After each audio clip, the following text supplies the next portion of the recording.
죽은 자를 통해 삶을 배우고 학생들을 가르치는 법의학자 이호 교수님이십니다. 아유, 안녕하세요. 반갑습니다. 반갑습니다. 저는 이제 전북대학교 의과대학에서 법의학 교수로 있습니다. 아울러서 이제 인문사회학교실 주임 교수를 맡고 있는 이호라고 합니다. 야.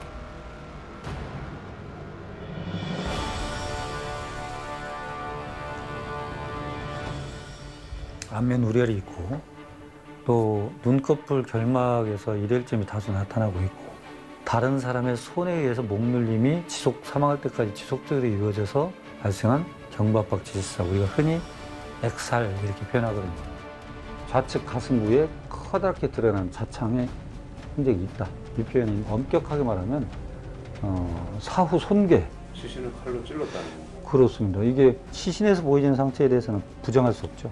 항상 우리가 얘기하지만 시신이 있는 그대로 보여주기 때문에 죽음을 다루다 보면 그 죽음에 이르는 과정에서 우리는 과연 무엇을 막을 수 있었는가, 또는 이 죽음을 어떻게 회피할 수 있었는가, 그 원인을 찾아서 실은 살아있는 사람들의 안전을 더 공고히 하고 강화시켜야 되는 문제가 있습니다. 그래서 한번 일어난 사건이 다시 반복되지 않도록 그 원인을 찾고 법의학이 살아있는 학문으로서 어떻게 기여하는가를 좀 설명하고자 합니다. 근데 이제 법의학자시니까 당연히 법의학을 가르치시는 거 알겠는데 인문학 강의도 하세요? 보통은 우리도 이제 전공을 들어가기 전에 다양한 교양 학문을 접해야 되죠. 마침 제가 법학을 또 공부를 했어요. 그렇게 의학 말고 다른 것을 전공한 사람이 저밖에 없어요. 그래서 야, 인문학 네가 해야지 그래서 네 하고 하는 거죠. 그래서 하시는 거예요? 이게 뭐 인문학은 주로 어떤 걸 가르치십니까? 지금 플라톤의 국가라는 책을 가지고 하고 있습니다. 플라톤의 국가는 뭐 들어본 적도 뭐 좀 가물가물한데 뭐 이게 읽어본 적이야 뭐 더더욱 없고요. 살짝만 짧게 얘기해 주시면 어떤 얘기입니까? 내용이에요? 플라톤의 국가로는. 이제 간단히 말하면 이렇습니다. 제자들이 소크라테스한테 묻죠. 도대체 위선자들 마치 정의로운 것처럼 하고 모든 편법을 써서 이득을 취하고 성공한 저들의 삶이 부럽지 않습니까, 선생님? 정말 정의롭고 착하게 사는 사람 바보 취급을 당하고 있는데 우리는 왜 저렇게 살아야 됩니까? 정말 선생님의 입으로, 선생님 말씀으로 정말 진짜로 바보란 소리를 듣더라도 올바르게 사는 것이 왜 행복하고 왜 유익하고 그걸 왜 알려주십시오. 아름다운지 그걸 저희들한테 설명해 주십시오. 그게 하루 저녁 내내 토론을 해요. 인간이 정의롭게 살기 위해서는 인간을 보기엔 너무 작으니까 야, 인간하고 비슷한 국가를 한번 건설해보자. 큰 국가에서 정의로움이 얼마나 유익한지를 알게 되면 인간이 정의롭게 사는 것 또한 같은 거 아니겠느냐. 그래서 국가를 건설하는 것이 제목이 이제 국가가 된 거예요. 이야. 일목요연하게 읽었다. 이래서 선물을 해드리면 안 돼요. 전 읽었는데요. 너무 좋은데요. 우리 학생분들도 이 책을 다 잘 읽어 오십니까? 우선은 책을 다 사게 하죠. 어. 대학을 예과를 두면 뭔가 좀 두꺼운 책 한번 들고 다닐 필요도 있을 거예요. 뭐 여러 가지로 해서. 설득이 되네요. 설득이 되는데요. 자, 이제 의과대학에서 아마도 생소할 겁니다. 그러나 의사는 질병만을 치료하는 게 아니라 그 시대가 안고 있던 아픔과 고통을 해결하려고 노력했던 고민들을 했던 사람입니다. 어떻게 보면 소크라테스도 의사의 역할을 했던 것 같고 플라톤 또한 의사의 역할을 했다고 보시면 됩니다. 우리 교수님은 좀 법의학자가 되신 계기가 좀 있습니까? 저는 조금 독특해요. 제가 이제 80년대 학번인데 그때는 뭐 강의실에 이렇게 붙어 있기는 좀 어려운 시국들이 많아서 이제 유월항쟁도 있었고 그래서 그런 때 이제 아무래도 학생운동을 하고 변혁을 해보려고 하다가 89년대 이제 광주에 조선대학교 이철규라는 민주조선 편집장이 있었어요. 국가보안법 소개 중이었는데 갑작스럽게 유원지에서 사망한 채 발견이 됩니다. 수배를 받고 있던 조선대학교 학생이 변사체로 발견됐습니다. 조선대 교지 민주조선 사건과 관련해서 경찰의 수배를 받고 있던 조선대학교 이철규 군이 수원지에서 숨진 채 발견돼 검찰과 경찰이 수사에 나섰습니다. 광주지방검찰청은 이철규 군의 사체가 발견된 지 21일째인 지난 5월 30일 이 군이 검문 토주 중 추락 익사했다고 최종 수사 결과를 발표했습니다. 검찰은 이 군이 지난 5월 3일 밤 10시 12분쯤 광주시 청옥동 제4수원지 청암교에서 경찰의 검문을 받자 산속으로 도주해 숲속에 숨어 있다가 청암교 아래 석축소단 급 커브 지점에 이르러 음력 금은밤의 어두운 상황에서 수원지에 빠져 익사한 것이라고 밝혔습니다. 그러나 이 같은 수사 결과는 경찰이 검문 도중 이 군을 놓쳤다는 가정에 기초하고 있는 것이며 그리고 부검 과정에서 드러난 문제점들에 대해 객관적이고 구체적인 증거를 제시해야 가능합니다.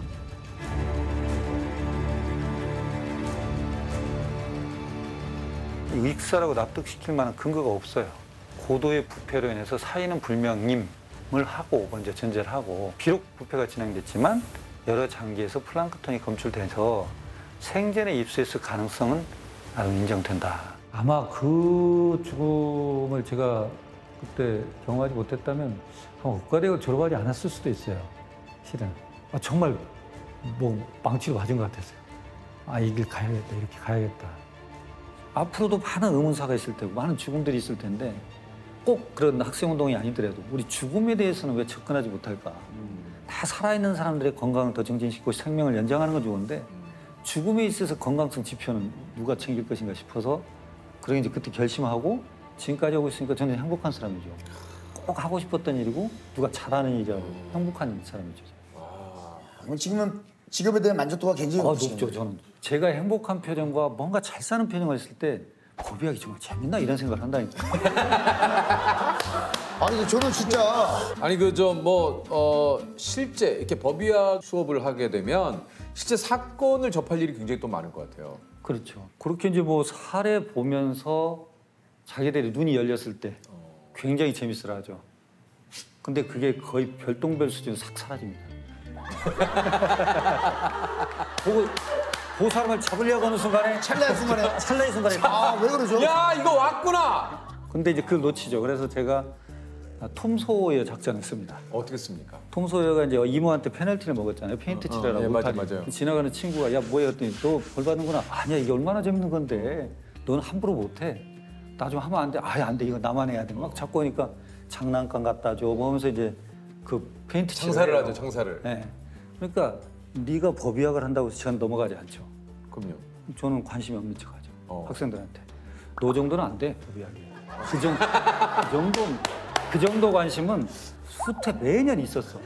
찾아온다고 아유 의대 졸업하고 또 찾아온다면 인턴 마치고 또 찾아오면 전문의 좀 따고 그렇게 여유 부려도 전문의 따고 나면 또 떠나버리고 없어요. 그때는 나도 수구레스가 됩니다. 계속 자신감이 생겨가지고. 제 이제 바로 밑으로 그 법의학 교수가 한 분 더 계세요. 그분도 이제 제자 노상재 교수님이라고 계시는데요. 저처럼 돌연변이 혼자 커갖고 온 학생이에요. 어느 날 찾아온 거예요. 3년 차 때. 꼭 하고 싶다고 그래서 손을 잡았죠. 잘 왔다. 그리고 정말 부자나 또는 뭐 화려한 자리는 아니더라도 행복한 인생을 같이 살 수 있다 우리. 같이 공유하면서 외롭지 않고. 그리고 우리는 행복할 일만 남아있다. 우리는 행복한 일만 남았다. 이게 지금 뭐 막 이렇게 인기 있는 과들을 하잖아요. 그러면 그 과는 언젠가는 떨어지는 일밖에 없어요. 예. 근데 법의학은 더 낮을 데가 없어요. 그러니까 언젠가 올라가겠죠. 이게 제 생애 때가 아닐 수 있어요. 그러나 가능성 면에서는 그게 확실하죠. 그렇죠. 그러니까 이만의 가능성이 있다는 게 근데 실은 노상재 교수 앞에 3명 정도가 법의학을 하겠다고 했다가 있었어요. 안 했어요. 선배들이 누가 한다고 그러니까 본인이 감히 얘기를 못 꺼내고 있었던 거예요. 저는 그 숲에 가려서 못 봤던 보석이죠. 이들이 싹 사라지고 나니까 보석이 혼자 남았던 거예요. 야 표현이 좋으시다. 아니, 그분을 위한 찬사는 뭐든지 해야 됩니다. 이게 이제 학생들을 지금 가르치고 계신데 그 외에도 이제 부검도 조금 하십니까? 그렇죠. 지금은 이제 우리가 전라북 도내에 발생한 일반 사건은 저희 전북대학교가 하고 있죠. 그러니까 특히 억울하게 돌아가신 고인의 마지막 희망이 또 어떻게 보면 이제 부검이 될 수도 있는데 이게 이제 교수님이 쓰신 부검 감정서가 이 진실을 밝히는 또 이제 단초가 된 적이 좀 있으실 것 같아요. 그러니까 이제 저희가 보통 보면 부검이 참 어렵죠 이런 표현을 하거든요. 시신을 보는 것 때문에. 근데 저희는 부검 자체의 행위가 어려운 게 아니고 그게 끝나고 감정서를 쓰는 작업이 참 어렵습니다. 근데 그게 이제 법정으로 가야 되기 때문에. 근데 감정서를 쓰다 보면 이분이 왔던 사건에 해당되지 않는 손상들이 있을 때가 있어요. 예를 들자면 어느 유원지에서 프린스 차량이 유원지로 굴러서 내려갔죠. 근데 그 안에 운전자가 사망한 채 발견이 돼요. 그런데 이분이 사망하려면 탑승자니까 차량 내부 구조하고 어떤 충돌이 있어야 사망할 수 있잖아요.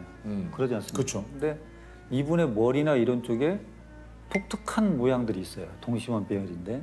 근데 그것은 차량 구조물의 그 형상을 만들어낼 수 있는 구조물이 없어요. 도대체 이 손상은 어떻게 발생할 수 있느냐는 도저히 해결할 방법이 없어서 감정서 뒷면에 썼어요. 그리고 한 10몇 년이 지나서 어떤 남편 살인 사건에 관련된 하다가 그 여인을 조사하다 보니까 전 남편이 죽은 사건이 있었던 거예요. 그 아래서 PD가 찾아왔는데 이 모양을 내가 해석을 못하고 있었다. 제 감정서가 그게 있어서 잠깐 나갔어요, PD가. 그리고 한 30분쯤 있다 뭘 들고 와요. 이거 아닙니까? 그런 게 뭐예요? 마늘 찌는 공이 있죠. 예. 그 몽둥이가 생긴 거 있죠. 아, 예. 그걸 들고 왔는데 그 모양인 거예요. 그렇게 해서 한번 찾은 것도 있고. 아, 이거. 내연남과 공모해 전 남편을 살해하고 교통사고로 위장한 전 부인이 경찰에 붙잡혔습니다. 15년인 공소시효를 불과 25일 앞두고 사건의 전모가 드러났습니다.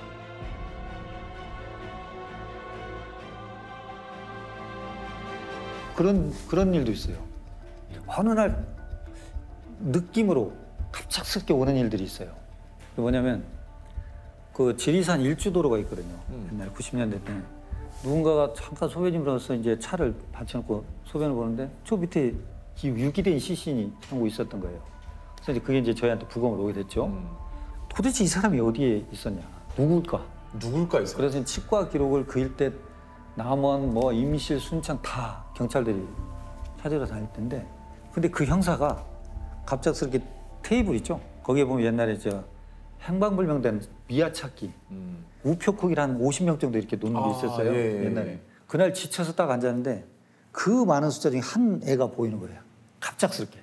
88 올림픽 때 찍었던 이 태극기 이거 하는 그 사진이 눈에 띈 거예요. 근데 우리가 실종자를 찾으려면 맨 마지막에 찍었던 사진을 제출해 줘야 돼요. 가장 가까운 시간. 가장 마지막에 찍었던. 그 나이를 보니까 24살 되는데 8살 때 사진이 제출된 것이 보이는 거예요.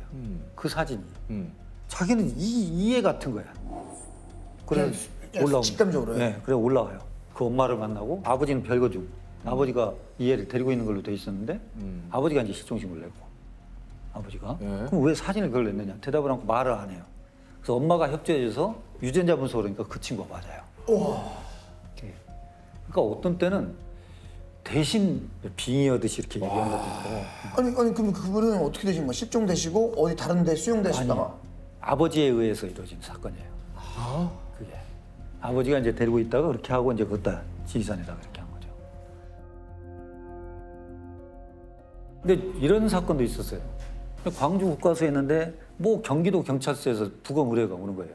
봤더니 1년 전에 사망한 사람을 광주 시립묘지에 매장을 해놓은 시신이 있는데 이거를 파서 부검을 해야 된다는 거예요. 근데 사건은 뭐냐면 어떤 남자가 경찰에 와서 신고를 했어요.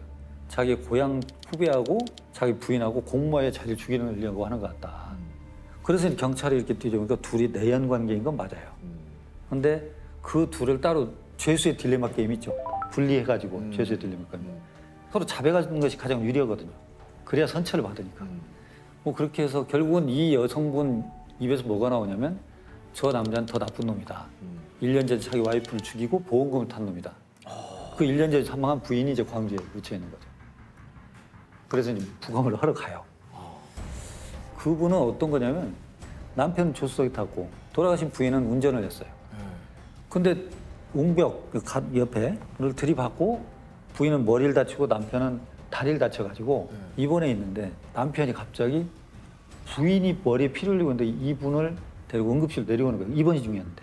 그래서 이제 응급실 의자가 보니까 이 두피가 찢어져 있고 피 나고 갑자기 뇌출혈이 심해져서 사망을 했어요. 그러니까 원인이니까 교통사고로 돼가지고 이제 보험을 탔던 거죠. 그래서 부검을 하는 거죠, 이제.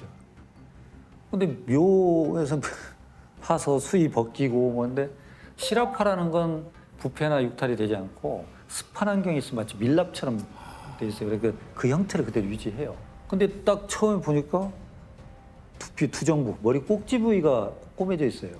근데 뭐냐면 자기가 이 부인을 세면대에다가 휠체어 태워서 씻으라고 데려다 놓고 자기 잠깐 옷가지를 갔는데 와서 보니까 쓰러져 있더라는 거예요. 그래서 데리고 내다녔다는 거죠. 근데 딱 보니까 두정부면 휠체어에 있는 사람이 쓰러지면 어디를 다쳐야 되겠어요? 머리를 다친다면. 뒤, 옆, 이만. 근데 여기는 안 돼요. 그렇죠. 이건 다이빙을 해야 되거든. 그렇죠. 그렇겠죠. 부위가 안 맞는데 그리고 다시 이제 조심스럽게 보니까 두개골에 구멍이 나 있어요. 두개골에. 이번 당시 엑스레이를 보면 아무 두개골 골절이 없어요. 근데 그러고 응급실을 내려왔을 때는 보면 두개골에 구멍이 나 있고 그래서 이제 이게 도대체 어떻게 이럴 수 있느냐 일주일 사이에 범죄 심리학이라는 게 있습니다. 경험하지 못한 거짓말은 못해요. 그 얘기는 뭐냐면 네. 우리가 외계인을 만난 적이 없잖아요. 그러니까 외계인을 만들어내려면 어떻게 하냐면 인간을 개성망치하게 틀어야 돼. 눈은 한 100개 있더라도 입이 바늘구멍만 해도 입은 있어야 될 거고 이걸 틀지 전혀 안 만나보고 그걸 만들어낼 수는 없어요. 네. 그죠? 근데 거기 조서를 이렇게 읽어보면 내가 부인을 데려다가 세면대한테 데려다 놓고 가서 화장 가서 수건을 가지고 내렸는데 쿵 하는 소리와 함께 여보 살려줘 소리가 들려서 가서 보니 부인이 쓰러져 있더라.